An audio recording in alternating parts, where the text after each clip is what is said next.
Daniel Cormier is not happy with USADA not testing Jon Jones as much as other top fighters. In the past, USADA has stated that fighters have to retire or be released to not be tested. Along with admitting that there is a third way to avoid testing, USADA has come under fire for its treatment of Yuri Prochazka, who's still the most tested fighter in the company by a sizable margin. Furthermore, the former champion is being tested more than Jon Jones. That last bit is clearly on the nerves of Daniel Cormier. On his YouTube channel, DC tore into USADA over the random testing and stated it likely isn't random. He said, one of the reasons with Jon Jones was that he was going to get to come back, but he was going to be the most tested guy in USADA. They were going to be on him. They were going to make sure that he didn't have picograms or any of that stuff. Where are his damn tests? I mean, why is he not the most tested? Why are you testing Yuri Prochazka more than you're testing this guy who has a history of having these types of issues? That makes no sense. We have a guy who has a history of drug abuse that got tested a third of the months of the year. That's not fair. That's not random. They say it's random all the time, but not 64 times. Look, come on, seriously?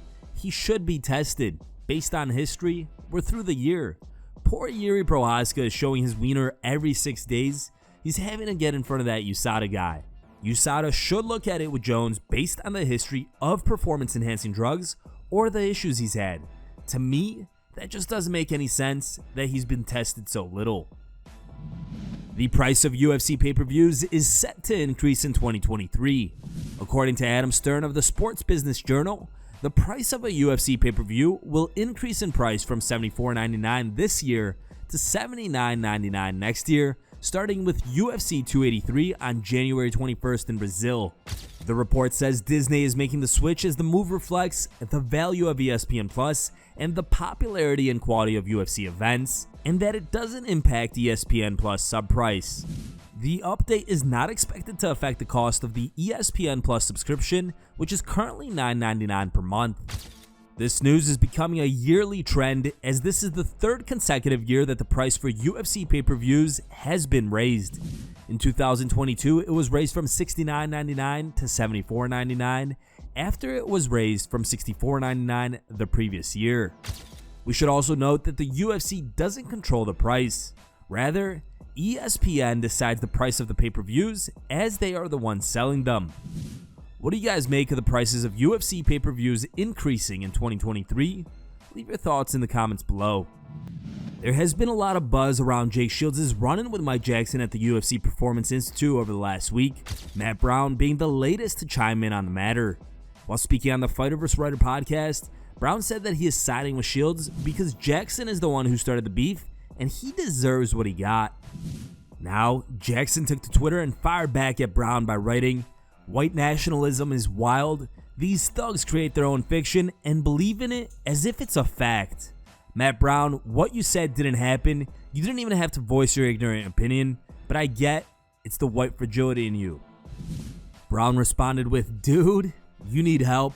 For real. I would say I'll kick your ass, but apparently even that doesn't teach you lessons. Glutton for punishment, idiot, or Dennis level mental handicap." Jake Shields joined the conversation and wrote, "He's past Dennis in my eyes for the world's most pathetic fighter. It's very clear he grew up rich and sheltered. If he acted like this in many areas, he would quickly end up dead." UFC lightweight champion Islam Makhachev is famed for his wrestling, and his overwhelming top pressure has seen him rack up a remarkable 11-fight winning streak with 5 straight finishes in his last 5 fights. While speaking to Michael Bisping on the BYM podcast, Alexander Volkanovski shared some inside information from his training camp and explained how he's preparing for the high-level wrestling of Makhachev. Yeah, we're getting a whole lot of different looks. Obviously, their wrestling is a high level. Their grappling and their control, they're really, especially Islam, really good at pinning and holding people down and things like that. So we are obviously breaking down a lot of their movements and things that they like to do, techniques they like to do, and the way they go about their control. Again, having the right people around you, the right people that want to figure things out like that, and then having guys at a very high level and a lot bigger than me, putting me in these positions. And even while I'm fatigued, I'm doing workouts where, you know, they're getting me really fatigued and then putting me in these really bad positions. Again, I can't really explain exactly what it is. Can't give too much away. But it's pretty obvious what I'm talking about. But I mean, getting me fully fatigued and then still working at it, and I'm still so hard to hold down. That's what people really don't understand.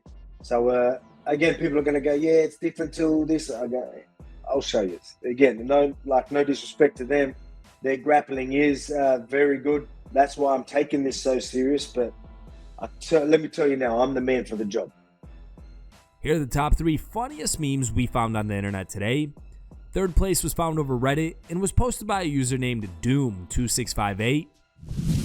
Second place was found over Instagram and was posted by a user named Daily Dose MMA. And our top pick was found over Facebook and was posted by a user named MMA Uncensored. Thank you guys for watching. If you liked the video, please leave a like and subscribe to our channel to keep up with the latest MMA news.